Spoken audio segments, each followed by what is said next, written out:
En el video de hoy vamos a hablar a lo que se refiere el tiempo del ciclo scan de un PLC o también conocido como memoria imagen. También vamos a hablar sobre las memorias que contiene un PLC, así como sus modos de funcionamiento en los cuales puede trabajar. También vamos a hablar de las interfaces de entradas y salidas que cuenta un PLC y también las consolas de programación con las que es posible programar un PLC.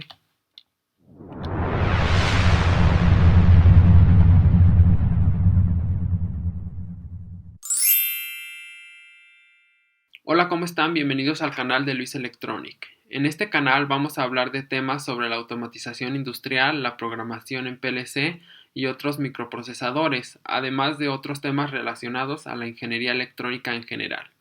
Antes de continuar con el video, te quiero invitar a que te suscribas a este canal para que podamos seguir creciendo y poderles ofrecer mayor cantidad de información que les sea de utilidad. Además, te invito a que actives la campanita para que te llegue una notificación cada vez que suba un nuevo video y no te pierdas de ninguno. Y de igual forma que me sigas en mis otras redes sociales donde también subo contenido referente al mundo de la electrónica. Ahora sí, comencemos. Primero vamos a empezar hablando de lo que se refiere el ciclo scan, que es el tiempo que requiere la CPU para realizar un diagnóstico interno e identificar fallas en el funcionamiento del CPU, así como leer los estados actuales de las entradas y salidas, y ejecutar el programa de memoria y actualizar las salidas. Básicamente su funcionamiento es como el que se observa en el siguiente diagrama. Tenemos un PLC en el cual tenemos entradas, el PLC y las salidas. Lo que se refiere al tiempo de ciclo scan o la memoria imagen es que se leen las entradas de un PLC. Todas las entradas, ya sean positivas o negativas, todas las entradas se leen. Luego de ahí se pasan a una memoria imagen, que es como si se copiaran hacia una imagen dentro del programa. Después, el PLC se encarga de ejecutar todo el programa de acuerdo a las instrucciones que se hayan definido. Después, una vez que se realizaron esas funciones, se realiza un diagnóstico de las comunicaciones para que se verifique que están funcionando correctamente. Después, dentro de la misma memoria imagen, se toman en cuenta las salidas, se tienen las salidas que van a estar al final. Y por último, se actualizan las salidas y ya se tiene lo que haya decidido el programa. Y así se va repitiendo el ciclo. Eso quiere decir que, por ejemplo, si se están leyendo las entradas, se lee una entrada en un 1, por ejemplo, de un sensor, detectó un sensor. Luego esa entrada ya pasó a la memoria imagen, se está ejecutando. Mientras está pasando ese proceso, si se llega a modificar algo en la entrada y pasa, por ejemplo, de un 1 a un 0, el programa no va a hacer caso a eso porque sigue trabajando en la memoria imagen. De igual forma para las salidas. Mientras ya actualizó la primera salida y está haciendo la ejecución del programa otra vez en la memoria imagen, mientras está pasando ese tiempo, la salida no se va a actualizar hasta que vuelva a terminar la memoria imagen y así sucesivamente. Ese es un proceso que tiene básicamente todos los PLC. Por eso también es importante tener este tiempo definido en cualquier tipo de PLC que se vaya a utilizar, ya que va a depender de la aplicación, si va a tener un mayor tiempo de ciclo o un menor tiempo de ciclo, que sería para instrucciones más cortas o más largas. Después tenemos lo que se refiere a las memorias de un PLC. Básicamente, dentro de las memorias de un PLC se divide en 5 partes principales. Las primeras dos se refieren al programa y la memoria del sistema, que son los programas ejecutivos del firmware y del sistema ROM, y las memorias temporales. Estas memorias básicamente son de solo lectura, o sea que ya están definidas desde que se hizo el PLC y no se pueden modificar. Después tenemos otro tipo de memorias que, por ejemplo, la categoría de memoria de la tabla de datos se refiere a la memoria imagen o la tabla de estado de salida, que es de la que acabo de hablar, que tiene una memoria designada para esa ocasión. Después está la memoria de datos numéricos y variables internas. Y por último está la memoria del programa del usuario. Estas tres últimas memorias, la característica que tienen es que de acuerdo a las necesidades del usuario se pueden modificar. mientras que la anterior que había mencionado de la memoria de programa y memoria del sistema son de solo lectura, entonces no es posible modificarlas, ya están definidas desde que se creó el PLC. También dentro de un PLC tenemos módulos de entradas discretas, ya sea de entradas o de salidas, que estas pueden ser de voltaje en corriente directa o de voltaje en corriente alterna. De acuerdo a la señal que se le aplica, ya puede ser positiva o negativa, y los módulos de entradas discretas pueden ser sink y source, que como dije es positivo y negativo, o como es mejor conocido como PNP o NPN. Para que se entienda mejor, vamos a explicar con este diagrama. En la primera parte tenemos un módulo de entradas de tipo sink que se refiere a PNP. ¿Qué se refiere eso? De que el común del PLC tiene que estar conectado a negativo, como se ve aquí. El común del PLC tiene que estar conectado a negativo. Por lo tanto, si se quiere conectar un sensor o cualquier otra señal a la entrada, tiene que entrar una señal positiva, como se ve aquí, a la entrada del PLC, para que esto cierre el ciclo, entonces sea de negativo a positivo, de negativo a positivo, ya que si se llegara a conectar un sensor que mandara una señal negativa, entonces aquí mandaría negativo a negativo, entonces habría un cortocircuito. De la misma forma pasa con el módulo de entradas tipo source, que es este que se ve del lado derecho, el cual es mejor conocido como NPN, en el cual, al contrario del anterior, el común en este caso tiene que ser positivo. Entonces la señal va en este sentido. Por lo tanto, en cualquiera de las entradas del PLC, el sensor debe de mandar una señal negativa, como la que se ve aquí, para que de igual forma cierre el ciclo, va de positivo a negativo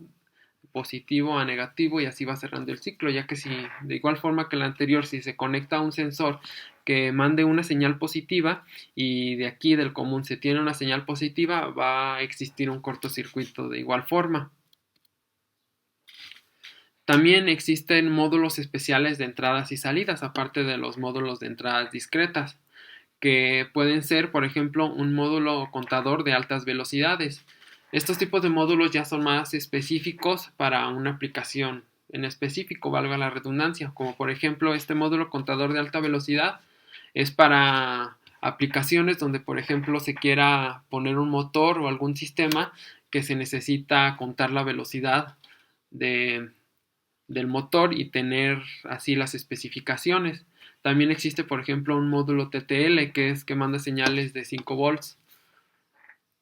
También hay módulos de encoder counter que sirve básicamente para lo mismo que un motor, para contar las revoluciones por minuto.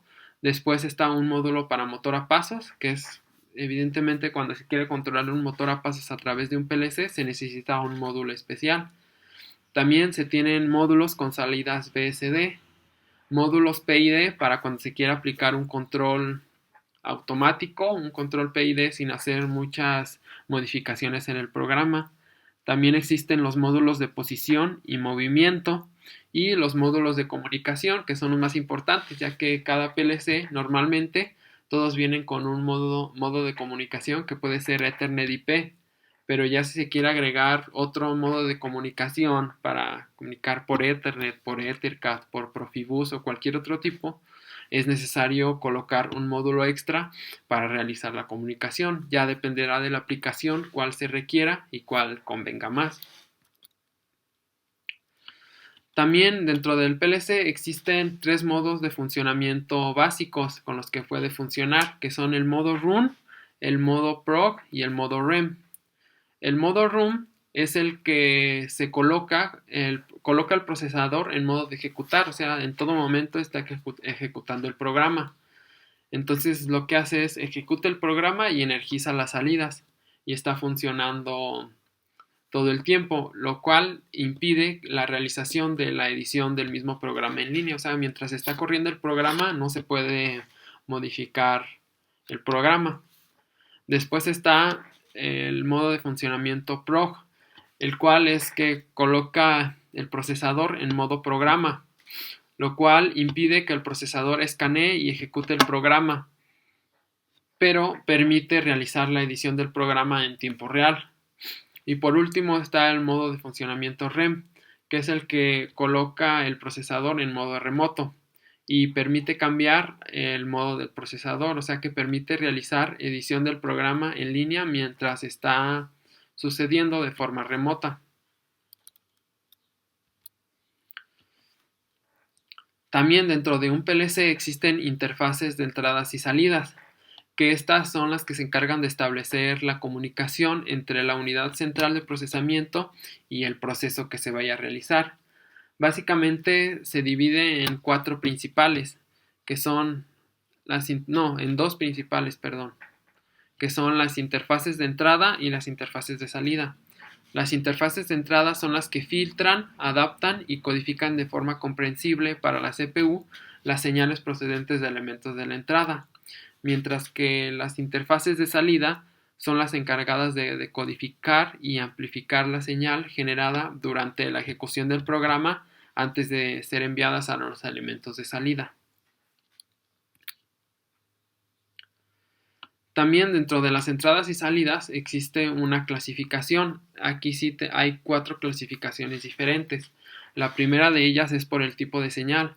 Puede existir la clasificación de las digitales de un bit o las digitales de varios bits, que pueden ser tipo bit, byte, word, doble word, que son de más de un bit. Y también son las de tipo analógicas. También la siguiente clasificación es por la tensión de alimentación, ya que puede ser de corriente continua, ya sea tanto de 24 volts en corriente continua e incluso puede haber de 110 en corriente continua. También está la de corriente continua a colector abierto, que ese se refiere a lo que hablamos anteriormente de PNP o NPN. Entonces ya va a requerir una señal positiva o negativa de acuerdo a la configuración que se haya hecho. También la siguiente es de corriente alterna, que esa normalmente es a 110 volts o puede ser a 220 volts dependiendo del tipo de PLC. Y por último es la de salidas por relevador, que esa ya son libres de tensión, simplemente se activa una señal o se desactiva. Las siguientes clasificaciones son más sencillas, es por el aislamiento, que esas también es muy importante tenerlas en cuenta.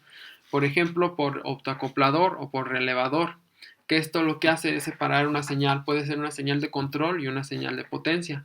Por ejemplo, si se quiere controlar una señal que viene de un sensor, que es por ejemplo tipo TTL, que es muy sensible a la interferencia, y se quiere controlar por medio del PLC, puede existir un optoacoplador que lo que va a hacer es la señal TTL, va a mandar la señal a un dispositivo y por medio de un haz de luz va a mandar esa señal a otro dispositivo sin tener que estar conectados físicamente, que es lo mismo que pasa con un relevador, que al momento de activar una bobina se activa un contacto para que deje pasar o no la corriente, pero sin necesidad de estar conectadas físicamente. Y la última clasificación es por la ubicación, que puede ser remotas y locales. Por último, tenemos la forma de programar un PLC, que es a través de las consolas de programación. Aquí existen tres formas principales, aunque actualmente la más conocida es la última. Pero, por ejemplo, tenemos los programadores dedicados, que ya tienen dimensiones reducidas, vienen provistos con un teclado dedicado y un display, que es como se observa en la primera imagen, donde ya es un programador dedicado específicamente para cierto tipo de PLC y ya está predefinido con las opciones necesarias para poder programar ese PLC, aunque en la actualidad estos ya no se usan mucho. Después están los programadores específicos, que son como tipo valijas de programación específicas para en un uso determinado en un controlador, que es como las que se observan básicamente en algunas películas que tienen como una computadora en un portafolio y ahí tiene todas las funciones. Esas ya están conectadas a un tipo de PLC y desde ahí se puede programar o modificar el programa, pero realmente estas ya no siguen usándose en la actualidad. Y por último tenemos los programadores genéricos, que son los más utilizados, ya que se puede hacer por medio de un PLC con reconfiguraciones del teclado y de video. Simplemente por una computadora se necesita instalar un software del programa del PLC, un software del controlador del tipo de comunicación que se va a usar, y simplemente en la computadora se realiza la programa y la configuración y se sube hacia el PLC y así se puede modificar todo el sistema.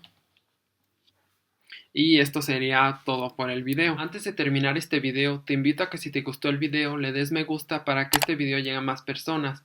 También te invito de nuevo a suscribirte y activar la campanita, ya que se subirán 2 videos semanalmente, para que no te pierdas ninguno de ellos. Por último, te dejo de nuevo mis redes sociales para que me sigas. Hasta el próximo video.